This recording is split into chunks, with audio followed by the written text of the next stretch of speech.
Hey guys, EP Nixon here, bringing you a cool video. It's me on this scary as hell map that I've never played before, and it actually really did scare me. But that's not why I'm here. I'm not going to commentate this.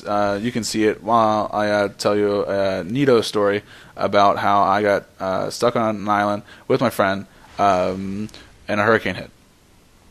Basically, we wanted to camp out on this island, so we say, okay, let's go for it. What the hell? Well, we get there midday, and we canoe out there. It's about a mile out in the Gulf, and the wind's too strong to set up a tent.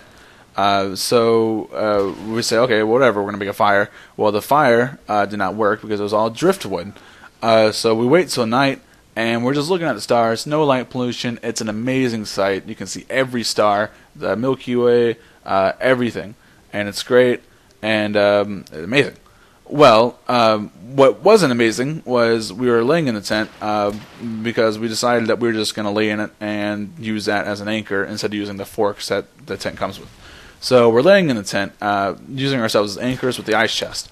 And during the night, underneath the tent, it becomes really like a waterbed. And it's weird because that shouldn't happen. And so I'm laying on it, and my friend's asleep. I can't sleep because there's a monster outside wanting to eat us, and I keep hearing it. So I'm thinking I'm just going to stay out the tent and wait for our death. Well, it didn't happen, thank the Lord. But the water underneath the tent started getting more and more comfy. And I was like, wow, this is really, really comfy. I like this. Well, later on, around 6 o'clock in the morning, I hear a fish jump right outside the tent. And I wake up my friend and I say, hey, dude, this is not supposed to happen.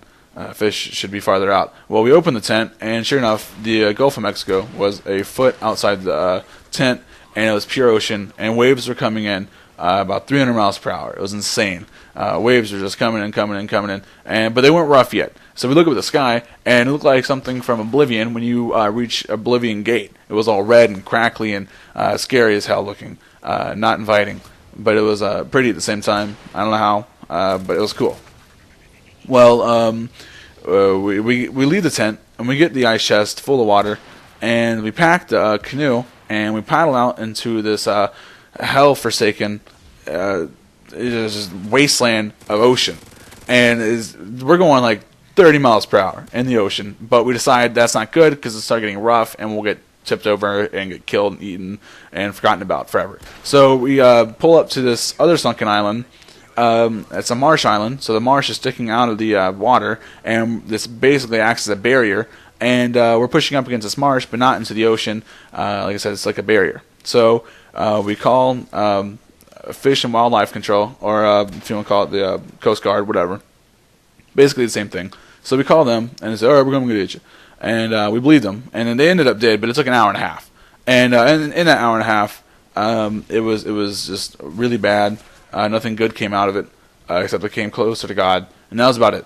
Because I got really scared. I don't get scared easy, but I did think for a second there that we might be in trouble. And thankfully we weren't. But spiders and stuff, that was the scariest part. Spiders and stuff were jumping into our canoe from the marsh island that we had sunken, and we were on top of it, and the spiders were trying to live. So they're jumping in our canoe, thinking it was an okay thing to do. We were not inviting them into our canoe, and we got really scared. But thanks for watching. It was a cool story, really scary, for me anyways. Rate, comment, and subscribe.